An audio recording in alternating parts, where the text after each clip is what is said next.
গুজরাট ট্যুরে দ্বারকা নগরীতে আপনাদের স্বাগত জানাই। আমরা কলকাতা থেকে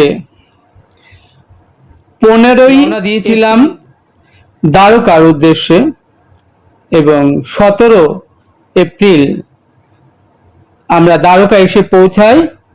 আজ 22 এপ্রিল আমরা দ্বারকা দর্শন সেরে এখন 2x2 সিটের বাসে করে আমরা রওনা দিয়ে দিয়েছি দ্বারকা টু সোমনাথের উদ্দেশ্যে।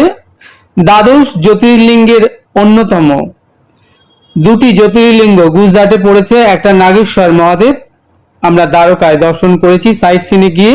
এখন চলেছি আমরা সোমনাথ এর উদ্দেশ্যে।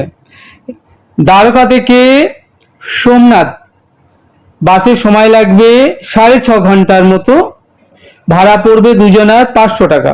রাস্তায় বাসটা একটা ধাবাতে এসে দাঁড়ালো, আমরা কিছু ব্রেকফাস্ট সেরে নিলাম। বাসটি রওনা দিয়েছিল দ্বারকা থেকে সকাল 7টায় এবং এসে পৌঁছালো সোমনাথে দুপুর 1:30টায়। আমাদের বাসটি যে বাস ডিপোতে এসে যেখানে দাঁড়ালো সেখান থেকে 700 মিটার দূরে আমরা একটি হোটেল নিয়ে নিলাম, যেটা নাম নন্দনভান গেস্ট হাউস। যে গেস্ট হাউস থেকে আদি এবং নতুন সোমনাথ মন্দির ঢিলছোড়া দূরত্বে রয়েছে, অর্থাৎ 100 মিটারের মধ্যে। আপনারা দেখছেন আমরা যে গেস্ট হাউসে রয়েছি, attach toilet, bathroom, double bed, পরিষেবা বেশ ভালো। ভাড়া প্রত্যেক দিন 500 টাকা। আমরা 3 দিনের জন্য এই হোটেল গেস্ট হাউসের রুম বুক করলাম। এই 3 দিন আমরা এই নন্দনভান গেস্ট হাউসে থাকবো এবং এখানে থেকেই সোমনাথ দর্শন সেরে নেব। আদি সোমনাথ মন্দির এবং নতুন সোমনাথ মন্দির দুটো মন্দিরই পাশাপাশি। এই মন্দিরের আশেপাশে প্রচুর হোটেল রয়েছে নানান বাজেটের ধর্মশালা, গেস্ট হাউস। আপনারা যারা সোমনাথ দর্শনে আসবেন, আপনারা চাইলে আমাদের মতো এই নন্দনভান গেস্ট হাউসে থাকতে পারেন, যেখানে আমরা রয়েছি। এখানে ডাবল বেড, অ্যাটাচ টয়লেট, ভাড়া মাত্র 500 টাকা। চেক আউট টাইম সকাল 10টায়। আমি আপনাদের সুবিধার্থে আমরা যেখানে রয়েছি নন্দনভান গেস্ট হাউসের ভিজিটিং কার্ড এবং কন্ট্যাক্ট নাম্বার এই ভিডিওর সাথে দিয়ে দিলাম, চাইলে আপনারা এখানেও থাকতে পারেন। আর তা না হলে এই সোমনাথ মন্দিরের আশেপাশে প্রচুর হোটেল এবং ধর্মশালা রয়েছে। আপনি চাইলে আপনার পকেটের বাজেট অনুযায়ী যে কোনো হোটেল বেছে নিয়ে আপনি সেখানে থেকে সোমনাথ দর্শন সেরে নিতে পারেন। আজ 22 এপ্রিল 2025। আমরা 25 এপ্রিল সোমনাথ থেকে রওনা হয়ে যাব। সোমনাথ মন্দির থেকে 7 কিলোমিটার দূরে ভেরাবল রেলওয়ে স্টেশন এবং ভেরাবল থেকে 11:55-তে আমাদের ট্রেন রয়েছে ভেরাবল টু আহমেদাবাদ এর উদ্দেশ্যে। আহমেদাবাদ গিয়ে পৌঁছাবে রাত 8:10-এ। 26 এপ্রিল রাত 12:20-তে আমাদের ট্রেন রয়েছে Ahmedabad Howrah superfast express. 27 April দুপুর 2:30-টে এসে পৌঁছাবে হাওড়া জাংশনে। আপনারা এখন দেখছেন সোমনাথ মন্দির লাগোয়া যে দোকানিরা পসরা সাজিয়ে বসে আছেন। রুদ্রাক্ষ মালা থেকে ভগবান সোমনাথের চিত্রপাট, নানান দ্রব্য, গিফট শপ আইটেম রয়েছে। আমরা সেখান থেকে কিছু গিফট শপ আইটেম নিয়ে নিলাম। আর এই রাস্তাটা সোজা বাঁদিকে, এটি অহল্যাবাই নির্মিত আদি সোমনাথ মন্দিরের প্রবেশ তোরণ। এখান থেকে সোমনাথ মন্দিরের ওই দূরে দেখছেন ভেতরে প্রবেশ করতে হয়, পুজো পাঠ আপনি করতে পারবেন। আর এই ডান দিকে দেখছেন শ্রী সোমনাথ ট্রাস্ট ভোজনালয়। এখানে প্রত্যেক দিন 30,000-এর অধিক ভক্ত, ট্যুরিস্ট আগত শ্রদ্ধালুদের বসিয়ে ফ্রিতে ভোজন করানো হয়। এটি নিঃশুল্ক ফ্রি ভোজনালয়। এখানে হাজার হাজার ভক্ত প্রত্যেক দিন বসে ভগবানের ভোগ প্রসাদ সেবা করেন। সকাল 11টা থেকে দুপুর 3টে এবং রাত 7টা থেকে রাত 11টা পর্যন্ত এখানে ভক্তরা বসে ফ্রিতে ভগবানের প্রসাদ সেবা পান। এখন আমরা এগিয়ে চলেছি শ্রী সোমনাথ ট্রাস্ট নিঃশুল্ক ভোজনালয়। এই যে দেখছেন ডাইনিং হল বিরাট। এখানে প্রথমে ঢুকে এখানে কুপন নিতে হবে, সবকিছুই ফ্রি। কুপনটা নিয়ে আপনি ডাইনিং এ বসে প্রসাদ সেবা করে নিতে পারেন। আমরা এখান থেকে বসে প্রসাদ সেবা করব, তারপর আমরা আমাদের হোটেলে গিয়ে আমরা রেস্ট বিশ্রাম নেব। আপনারা এখন দর্শন করছেন সোমনাথ ট্রাস্ট ফ্রি ভোজনালয়। আমি এখন দাঁড়িয়ে আছি গুজরাটে সোমনাথ ট্রাস্ট ফ্রি ভোজনালয়ের সামনে। এখানে ভক্তদেরকে সকাল 11টা থেকে 3টে পর্যন্ত এবং সন্ধ্যা 7টা থেকে রাত 11টা পর্যন্ত বসিয়ে হাজার হাজার ভক্তকে ফ্রি প্রসাদম সেবা করানো হয়। সোমনাথ ট্রাস্ট ফ্রি এটি সোমনাথ মন্দিরের একদম গায়ে। এখান থেকে সোমনাথ মন্দির 200 মিটারের মধ্যে। আপনারা এখন দর্শন করছেন শ্রী সোমনাথ ট্রাস্ট নিঃশুল্ক ভোজনালয়। এরকম ফ্রি ভোজনালয় ভারতবর্ষের বহু স্থানে রয়েছে।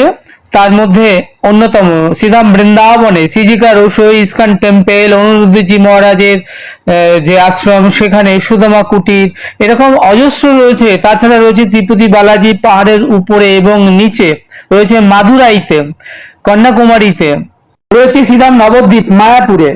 এরকম ভারতবর্ষের নানা স্থানে হাজার হাজার লাখ লাখ ভক্তদের প্রত্যেক দিন বসে ফ্রি ভোজনালয়ের ব্যবস্থা রয়েছে, যেখানে প্রত্যেক দিন লাখ লাখ শ্রদ্ধালু ভক্ত বসে ফ্রি অন্নপ্রসাদ সেবা করে থাকেন। যা হোক, এখন আপনারা দর্শন করছেন শ্রী সোমনাথ ট্রাস্টের ফ্রি ভোজনালয়, যেখানে সমস্ত ট্যুরিস্ট ভক্ত আগত তীর্থযাত্রীদের বসে পেট পুড়ে প্রসাদ ভোজন করানো হয়ে থাকে। এই সমস্ত খরচটা আসে শ্রী সোমনাথ ট্রাস্ট থেকে, যেখানে সারা পৃথিবীর মানুষ এই সোমনাথ মন্দিরে যা ডোনেশন করে, প্রত্যেক দিন লক্ষ লক্ষ কোটি কোটি টাকা ডোনেশন করে, সেই অর্থ থেকেই এই সমস্ত ট্রাস্টের সেবা কার্য পরিচালনা করা হয়ে থাকে। অন্ন বা রাইস, ডাল, রসম, ঘি মাখা রুটি, 2টো সবজি, আচার, পাঁপড়, মিষ্টান্ন পেট পুড়ে ভগবানের অন্নপ্রসাদ সেবা করানো হয়। যা হোক, সোমনাথ ট্রাস্ট ভোজনালয় থেকে আমরা ভগবানের ভোগ প্রসাদ সেবা করে আমরা চলে এসেছি। আমাদের নির্দিষ্ট হোটেল রয়েছে সোমনাথ মন্দির থেকে 500 মিটার দূরেই নন্দনভান গেস্ট হাউস। আমাকে দেখছেন, আমি শ্যাম সুন্দর। আমাদের যে হোটেলটায় আমরা রয়েছি, double bedroom, attach toilet, bathroom, ঘুরিয়ে দেখাচ্ছি। এই হোটেলটা পার ডে ভাড়া 500, মোটামুটি ভালো থাকবার জন্য। আর মন্দির লাগোয়া, এখান থেকে আপনি 2 মিনিটের মধ্যে মন্দির পৌঁছে যাবেন কিংবা সোমনাথ ট্রাস্টে পৌঁছে যেতে পারবেন। এই নন্দনভান গেস্ট হাউসে থাকবো 3টে দিন। তারপর আমরা এখান থেকে রওনা হয়ে যাব আহমেদাবাদের উদ্দেশ্যে, এবং সেখান থেকে আমাদের নেক্সট ট্রেন রয়েছে, আমরা কলকাতা উদ্দেশ্যে রওনা হয়ে যাব। আপনারা দেখছেন আমরা যে হোটেলটিতে রয়েছি, নন্দনভান গেস্ট হাউস। যা হোক, আমরা এখন আজ রেস্ট বিশ্রাম নেব। নেক্সট ডে আমরা এই সোমনাথের সাইট সিন ঘুরে দেখব। আপনাদের জানিয়ে রাখি যে এই নন্দনভান গেস্ট হাউসের পাশে ধর্মশালাও রয়েছে, যাদের একটু কম বাজেটে থাকতে চায়। কিংবা এইখানে দেখুন, আমি টোটাল ক্যামেরা করে দেখাচ্ছি, এখানে আশেপাশে প্রচুর হোটেল আছে 500, 600, 700 টাকার মধ্যে, মোটামুটি বেশ ভালো। Double bedroom, attach toilet, bathroom, আর এখানে পানীয় জলেরও পরিষেবা রয়েছে। আর এই যে হোটেলের, এদের ব্যবহারও খুব ভালো। যাই হোক, আমি হোটেল থেকে নামছি। এই যে নন্দনভান গেস্ট হাউস দেখছেন, এখান থেকে আমি আপনাদেরকে ঘুরিয়ে দেখাবো যে মাত্র 500 মিটার দূরে রয়েছে বিশ্ববিখ্যাত দ্বাদশ জ্যোতির্লিঙ্গের অন্যতম সোমনাথ মন্দির এবং সোমনাথ ট্রাস্ট ভোজনালয়। চলে এলাম দেখতে দেখতে, কথা বলতে বলতে। এই দেখুন সেই গ্রাউন্ড, এখানটায় শু এবং মোবাইল জমা রাখতে হবে, তারপর চেকিং পর্ব সেরে প্রবেশ করতে হবে ধীরে ধীরে নতুন সোমনাথ মন্দিরে। আর আদি যে সোমনাথ মন্দির, সেখানটায় আপনি অ্যাভেলেবেল আপনি পুজো পাঠ এবং সোমনাথ দেবাদিদেব মহাদেবকে আপনি স্পর্শ করে পুজো দিতে পারেন। যাই হোক, আমি টোটাল এই গ্রাউন্ডটা, মন্দিরে যে চাতাল চত্বরটা ঘুরিয়ে দেখাচ্ছি। আর এইটা হচ্ছে সেই নতুন সোমনাথ মন্দির। আর পাশেই রয়েছে বিখ্যাত লক্ষ্মীনারায়ণ টেম্পল, এবং সেখান থেকে 5 টাকা পার হেড টিকিট কেটে আপনি সোমনাথ মন্দিরের চারিদিকটা সি বিচের পাশ থেকে করিডোর রয়েছে 1.5 কিলোমিটার ব্যাপিত, আপনি সেটাও খুব সুন্দরভাবে ঘুরে দেখতে পারেন। রাতে এই সোমনাথ মন্দিরে রয়েছে লাইট অ্যান্ড সাউন্ড মিউজিক, আপনি সেটাও দেখতে পারেন। আর এছাড়া রয়েছে এখানে অনেক বড় মার্কেট যেখান থেকে আপনি আপনার প্রয়োজনীয় জিনিসপত্র শপিং সেরে নিতে পারেন এবং এখানে থেকেই আপনি সাইট সিন সোমনাথের রয়েছে সেগুলো ঘুরে দেখতে পারেন। আজ এটুকুই। আপনারা আমাদের সঙ্গে জুড়ে থাকুন আর ঘরে বসে দেখতে থাকুন সোমনাথ মন্দিরের এই ছোট্ট সুন্দর সুন্দর ভিডিওগুলো। আশা করব আপনাদের বেশ ভালো লাগবে। চ্যানেলটি সাবস্ক্রাইব করবেন। আপনারা ভালো থাকবেন, সুস্থ থাকবেন, আনন্দে থাকবেন। তাহলে দেখা হচ্ছে আগামীতে আরও একটি নতুন সুন্দর ভিডিওর সাথে। সেই অবধি আমার সঙ্গে প্রেম সে বলুন রাধে রাধে।